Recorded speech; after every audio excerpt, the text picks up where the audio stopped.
Hey guys, this is DizzyPW here representing MMOHuts. We're kicking off the show with, it's kind of getting hard to find MMORPGs around at E3, but we've got the best one here. It's Elder Scrolls Online. They've just released their DLC Morrowind, or expansion Morrowind, and they've teased 2 more DLCs to come. We got Matt Firor here to tell us a little bit about what's going on in the future. First of all, what was the reception like for the latest expansion for Elder Scrolls Online? Yeah, Morrowind's been received really, really well. People are really happy with it. We're calling it a chapter, not an expansion, because expansion in the MMO world is for high-level players, for more hardcore players, and of course, after one Tamriel, you can play anywhere, anytime in ESO. So Morrowind is for new players and it's for old players. So because of that, it's kind of a great mix of new and old players, and lots of cool, guild recruiting and things like that are happening in it right now. But it's been out for about 2 weeks, I think, and it's been great. It's been great so far. Yeah, on that note, can you just start in Morrowind? Is that an option for the hardcore old fans of Elder Scrolls 4? Yeah, I mean, we designed it that way. It has its own new tutorial. Any player that comes into the game for the first time will go into that tutorial and will come right out into Morrowind, and they can play from level 1 all the way.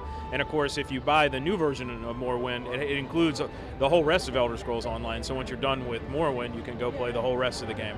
So it's great for new players, and it's great for veterans who can just, of course, port their characters over and start playing.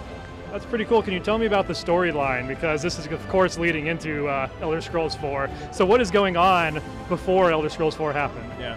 So ESO as a game takes place about 700 years before Elder Scrolls 1, 2, 3, 4, and about 800 years before Skyrim, something like that. So, we're used to working in the past a lot with the IP and making sure that the world makes sense, it's canon, making sure the IP there's continuity. So most people don't know this, but Elder Scrolls 1, 2, 3, and 4 take place in about 20 years of time, and then of course Skyrim is about 200 years after that. So we have been doing this kind of thing for a long time, but of course Morrowind, which was Elder Scrolls 3, is the most famous of the older Elder Scrolls games, because it was the first one on console, the first open world one that was really massive, the first one that really took off, and so it's super nostalgic for anyone who's played that game. And we really, really took that to heart when we designed it, because we wanted those guys who had played the older game to just come in and feel right at home. We wanted them to see the mushrooms, see the towns. Of course, the characters are different because it's 700 years before, but we really wanted that sense of nostalgia to come through. Okay, so I just sent my press guy Jason in to take a look at this. He really enjoyed the beta. His only complaint was it felt kind of like a grind getting up to 70. Do you feel like the coming DLCs are kind of going to address that and really flesh out the Morrowind area? Yeah, the funny thing about ESO is that it's a different game to anyone who plays it. Like, I would never personally consider grinding, because levels aren't meaningless, but they don't mean as much as they do in other games. And so you just go play the stories, and the world kind of levels itself to you, and you always have a good experience.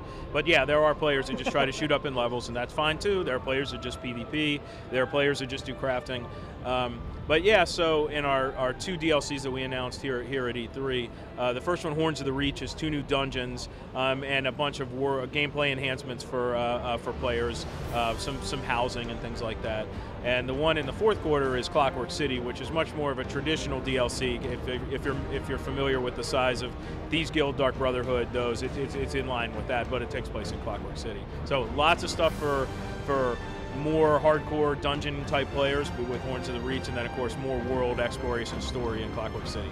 Can you give us a little bit of a breakdown of what these DLCs are going to be about?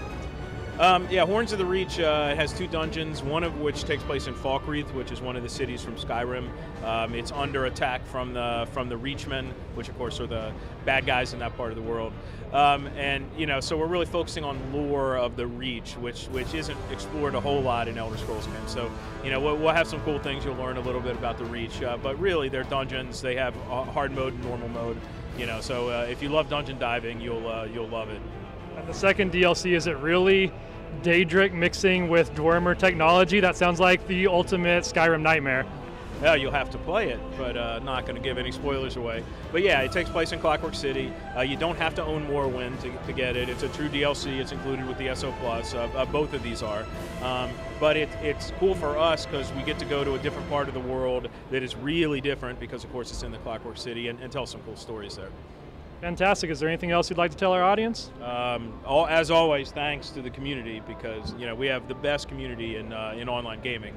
Those guys really play the game. We take feedback seriously, and it's good. It's been a great ride so far, and it's going to keep going for a long time. Thanks so much. My pleasure.